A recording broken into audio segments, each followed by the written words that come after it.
that slot actually flexes a lot on, some people opt to play a lot of Jaces and no Bidens. Some people kind of split it 2-2. You've got 3 Bidens to 1 Jace here. That's really the only cosmetic change. There's 1 rapid hybridization in the main deck, 2 cyclonic rifts, but rifts are actually a card that I've been picking up in play because when you have Nykthos in your deck and actually draw it, it's not too tough to overload cyclonic rift. Not at all. And as we saw with the Moto playing earlier, I got destroyed by that. Yeah, you got rifted pretty good. Yeah, I got rifted online. pretty good. How'd that taste? It tastes pretty good. Okay. Tastes like a card that I want to play, but I refuse to play unsummons in my deck. So. Oh boy, too proud. Too proud. Too proud for the unsummon effect. It's too soon for unsummon. It's all only right. been around since what, beta? So maybe in 10 more years I'll pack one.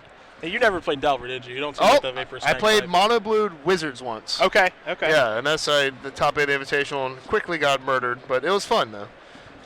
You beat me in that invitational, actually. I did defeat you. You did, yeah. Bonfire of the Damned, a real skill tester. It is, and actually one of my favorite cards. Yeah. Against a deck that I decided for the first time to play a deck that actually was vulnerable to Bonfire, and then I was Bonfired out. Now I want you to know, because I have a very good recollection of what happened to you, and that you played a Talaran. Yeah. I think Ataxian probed me and saw that I had no land in my hand. Yeah. And I needed a 5th land. Not only did I need the 5th land for the bonfire, I needed a red source. Yeah. And that's when I drew the Rootbound Crag and killed all of your stuff and then killed you. So if you had forgotten what happened, I'm more than happy to remind you. I appreciate it. Yeah, okay, good. I'm glad we're on the same page here. I need to take a cold shower now. I do not feel. I definitely feel. I feel like I was destroyed handily that match. And the funny thing is, you were the last person I lost to until the top 8. You were the last one I was slain by. I got pretty lucky. I got paired against a guy, second to last round, who scooped me in. Very nice, Anthony Eason. Oh, I know Anthony Eason. I call him Calcano Jr. Yeah, he's good people. Yeah, he looks kind of like Calcano. Yeah, a little bit. Brother. A little bit. Yeah. Separated birth. Yeah. So you see both players laying out their hands. It's going to be interesting here. I think the important thing here is who's on the play for Game 3. Because if it's Ross, it's a great thing for his deck, and if it's Richards, it's obviously a great thing for his deck. So I think the play in this matchup is absolutely huge. Yeah, yep. Tom Ross sporting his Fonz leather jacket. That's nice, though, isn't it? Yeah, definitely. He's definitely a classy-looking guy. Here's a Fire Drinker Satyr. Let's see what the turn 1 play is. Is it a Judge Familiar or a Cloudfin Raptor? Because there's a big difference between the two. If it's a Familiar, it's going to try to trade with that Fire Drinker Satyr immediately. Oh, yeah. Absolutely. And Mono Blue, I think you pretty much, if you have your curve, it's pretty impossible to beat if you have a Tidebender Mage or Frostborn Weird into a Night Veil Spectre into a Master of Waves. And it's not too unlikely. They're all 4 ofs, and they follow the curve. That's tough to beat. So it is a Cloudfin Raptor, so that thing's not going to get to block this go-around. So let's see what Ross can do to add to his board. He's going to start by playing a Mountain. We know he has a Burning Tree Emissary in his hand. And there is Burning Tree Emissary, red-green mana add to the pool. There is a Legion Loyalist, and we are going to get in the red zone here for 3. Yeah, and actually the only card that's weak in Adam's deck afterboard is probably Cloudfin Raptor, because everything else can pretty much trade with those things, kill, battle, but the first turn doesn't really do too much. Yeah, interesting here now that Judge's Familiar is going to trigger. It's going to grow the Raptor. It's going to turn into a 1/2. Now there's another Judge's Familiar. However, Legion Loyalist, which you do see on the screen right now, when Battalion triggers, trample, first strike, and can't be blocked by tokens. Now, can't be blocked by tokens isn't relevant right now, but when Master of the Wave shows up, it certainly will be. But these creatures that are in play, you got a 1/2 and 2 1/1s. Those things aren't going to fight all that well. No, not at all. And this is bad news for Adam here. I think is he going to play Madcap Skills? And what he does, he plays a Burning Tree Emissary, and he actually triggers the Fire Drinker Satyr. So now here comes some blocks. Legion Loyalist is going to. It's actually going to lose the fight to Cloudfin Raptor, and the rest of the guys are going to come through. And the question is, does Tom Ross have a Titan strength to grow that? And he does, but Judge's Familiar is going to counter that. Yep. Good series of play back and forth. These guys obviously have battled against each other's decks pretty often, I think. I don't think it's you come into these tournaments not knowing how to play against red or the blue deck. Let's see if he has a Night Veil Spectre here to level his Cloudfin Raptor and put a 2/3 on the board. Ain't bad against his deck. No, not bad against his deck or this board position. It's kind of funny, actually. Last week, and I was bashing Judge's Familiar, and trust me, I will do so today as well. Yeah. But actually quite good right now. I mean, it being a 1/1 is fantastic. Can trade a Fire Drinker Satyr, but also actually countering a spell. Yeah. I mean, it counters a Titan strength there, which is a big deal. Also to evolve that Cloudfin Raptor. So the 1/1 bird is doing a lot, and now here's a Tidebinder Mage. Yeah, definitely very, very good here. It's pretty much you're pre-sideboarded against red with your 8 cards that deal with red cards. So And he's not going to attack. Mono Blue doesn't. It's the control deck here, obviously. You're going to wait. You're going to just make sure you're not dead. You're going to keep things tapped. You're going to trade and block. And then you're going to play a pro red creature and get like, 7 1/1s or 2 1s in play. It's going to be bad news. So Ross draws his card. He's going to batch with both Burning Emissaries. Again, he's staring down a board of a 2/2, a 2/3, and a 1/1. So that Cloudfin Raptor is the magical 3 toughness right now. Now, yes, Titan Strength can do some work here. And I kind of like the stack from Tom because he's certainly in a tough situation right now. And this is going to make it so that, Richards actually has to think about some things about how to block. Do I want to block? Maybe I have a Master of Waves in my hand I think I can do really well with. There's some decisions to be made when 2 Burning Emissaries are coming at you. Yeah, you definitely block one with your 2/3, and I think you take the rest. I think you take the 2 damage. Any merit to a double block here? Yeah, that wouldn't be that bad either. I mean, you're pretty much giving yourself insurance. We're doing the old blackjack insurance here. If he has the pump spell, at least you take the creature out as well. But if he does double block, he's probably going to. Yeah, he's just going to make him use it. He's going to make him use it. All right, well, there's Titan Strength yet again. So +3/+1.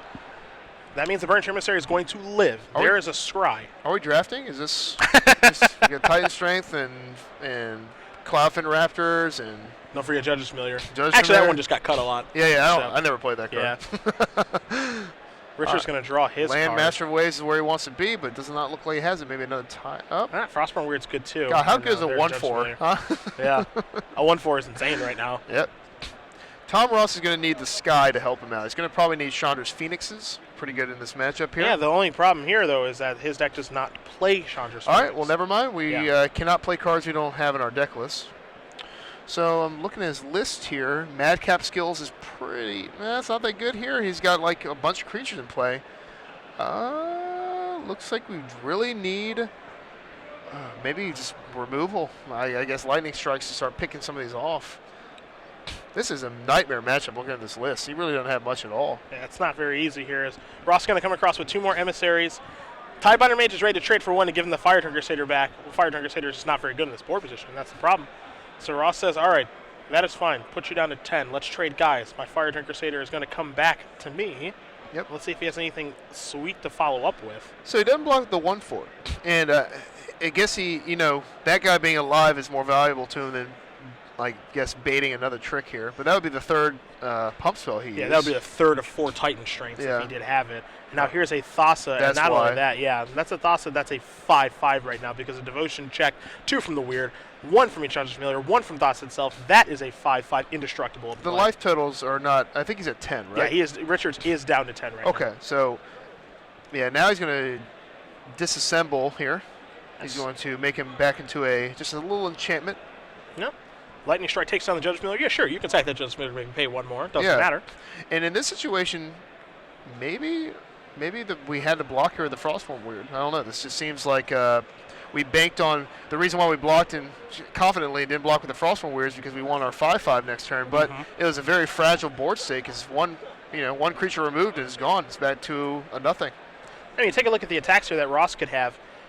If that's with everybody, Fire Tongue Crusader is probably going to get blocked by Frostborn Weird. Never mind. I'm going to shut my mouth and let Tom do his thing with the Madcap skills on that Fire Tongue Crusader. And now blocks are going to be very tough here for Richards. I think you have to double block here. I just hope he doesn't have the 3rd Titan Strength. Well, he's out of cards. Like that's the only card off the top of his deck. I think you need a double block here. I mean, double blocking here would take care of both of Richards' guys. It would take care of the Weird and the Familiar because Fire Tongue Crusader is a 5/2. Yeah. I don't think you leave that Madcap skill Satyr in the board. I think you're just dead if you do that. That leaves him boardless. That's true. But he has card. What does he have in his hand? If he has a Master in his hand, and then just draws a land from the scry, I mean, he's back to he's back to business. All right. Well, there is your double block on the Fire Tongue Crusader. So Madcap skills proving its worth. Richard's going to drop down to 4. Richard's board will just be a Thassa, so he's going to get the scry at the beginning of his turn. Ross's board, he's got 3 lands, a Burning Emissary, and a Rakdos Cackler. So we'll start with the scry. You have to assume he has a Master in his hand because he's, what other spells could he have that would cost, a decent amount? Biden? I don't even think Biden, he leaves those in against his deck. I'd be surprised if that's an after sideboard. Yeah. Could have a Domestication in his hand. As it looks like Richards is going to leave the top card of his. No, we're going to the bottom. Okay. Looks like he may leave it. He's going to draw a mystery card. It's a land, and I think it's a Master. Yep. And it is. So now Tom, even though he's been dominant in this game, without Chandra's Phoenix, you just don't have the reach that a lot of these red decks have. Now here's the big thing now. If Ross is able to top deck a Legion Loyalist, this game gets crazy difficult for Richards. It's actually a top deck Legion Loyalist. I think, Richards would just lose to a top deck Legion Loyalist. He can only block. He would take 3. He can only block with the Master, and then the guys get first strike and trample. Oh, yeah. So trample over, Master only has 1 toughness. Yep. So actually, that would actually do it, but it doesn't look like it is a Legion Loyalist. Nope. That would have been pretty good, because you have to. I think Adam might have a second Master in his hand, which would be. Catching a glimpse of it is either a second Master or a Thassa. Thassa. Those are the 2 options that he has in his hand. Yeah. That I noticed. Yeah. All right. Let's see if Tom drew anything. He's just going to play it, and he did. He drew a. It's a big question on what this card is. Maybe an Ass Zealot. Maybe Lightning Strike. It's a Madcap skills. Pretty good. Can he afford to attack? Nope. He can't. Yeah, he pass the turn back. He was just simply double block here and be bad. And now this is a tough spot to be in because now Richards is doing a bunch of scrying. And now he gets to control his draw step and actually find the cards that matter. More Masters, things of that nature. Yeah, here's where the blue cards are going to be pretty good. Oh, no. 4 mana again right away. Biden Thassa. So he did leave Biden in play. Okay, or in his deck. Check the devotion count. You got 2 from the Biden, 1 from the Master, and 1 from the Thassa. So Thassa's not on yet. Let's see what Ross draws this turn. Again, if he's able to find a Legion Loyalist, and that'll actually, do it. Yeah, he could have. There's some other things he might have. Yeah. Let's see. Like, trying to look at his deck. God, how sick would like Electricity be right here? Get you. All right, let's see what he drew. He's thinking again, and it's a Firebrand Satyr, so he's going to add to the board. But it's not that good against a deck that keeps getting to scry. Not at all. So let's see here. See 2 mana. Tidebinder Mage is huge for multiple reasons. 1, tapping down that Rakdos Cackler. 2, turning on Thassa now. Oh, he doesn't attack here. Maybe. I guess he's just playing very carefully. I think I would have served with something. Yeah, there. yeah. You get to draw a card too. Yeah. I sent one of my 2/1 tokens in. I mean, at this point, you don't want to sit around too long. You're at 4 life. Yeah. You don't want to hang out too long here. Yeah, and now so I see why he did now because now the Biden's ability makes it so that both creatures have to attack, and it's going to be an ambush. Yeah, he could have still, got one of those guys and drawn a card. So Burning Emissary is going to take down one of those tokens. Fireturn Crusader is going to be blocked by Thassa, which means Ross is going to have to take 5. So I see why the no attack there. Yeah, maybe he could have stuck in 2 points of damage with that lone elemental that didn't block. But the Biden's ability actually becoming quite relevant in this game. We thought he might sideboard that card out, but given enough time, it's actually quite good. Yeah. I mean, if you live to the later game where you're playing on turn 7 or 8, you're probably going to probably winning a little bit anyway, but, this definitely will put the icing on the cake. So Adam, driver's seat here. Tom is short of drawing back-to-back burn spells. It's not looking too good here. Yeah, I'm with you. It's going to have to be back-to-back burn spells to be able to get the job done, and I'm not even quite sure if that – I don't know if he's going to have the time to do that. It's, Adam can play it in such a way that Tom only gets 1 more draw step. Yeah, I think Tom has a mystery card, so it could be a burn spell. And if that's the case, he has outs. Otherwise, like you said, I don't think he's going to have time to really assemble a comeback here. And if I'm Adam here, I think I just want to jam with everybody because, depending on what's in his hand, if he jams with everyone, he gets to draw 3 cards. He gets to 4. 4 cards. There, the Tidebinder up there too. Yeah, you don't want to give him time. Again, this is the big issue. He didn't draw a card either. He forgot his trigger there. So Nightveil Spectre does come into play here. There's a Burning Emissary, trigger, nothing to do with the mana, pass the turn back, so you have to assume that Ross is holding a land now. Yeah, this is why, again, if you ask me, why don't I ever play an aggro deck, this is it in a nutshell. You see how Tom is slouched in his chair right now with his hand on his head, kind of? I don't like doing that. I don't like. You like being slouched? I don't like being slouched with a hand on my head saying there's nothing I can draw and just have to burn spells. I don't like it. I don't like it at all. I want to have control over the game. You know what I'm saying? Control. And that is going to do it. So Adam Richards does have control over the game and the match. Mono Blue Devotion defeats Tom Ross and his Boss Sly deck 2-1. Mono Blue Devotion moves on to 3-0. And what I feel is, as you mentioned, a pretty tough match for Boss Sly. Yeah, I think if we, I think this is an easy game to do sports betting if we wanted to. Yeah. We have our matchups, I think. And Magic, like right now, the decks that should be winning. I mean, it's not a sweep. It's 2-1, but the decks that should be winning and matchup-wise are winning. Yeah. It's because the cards are just too good against each other. You have a 2-1 pro-red creature that puts in 3, 4, 5, 6 guys. I mean, if you're a red deck, how do you beat that? It's just real tough to beat. You have to play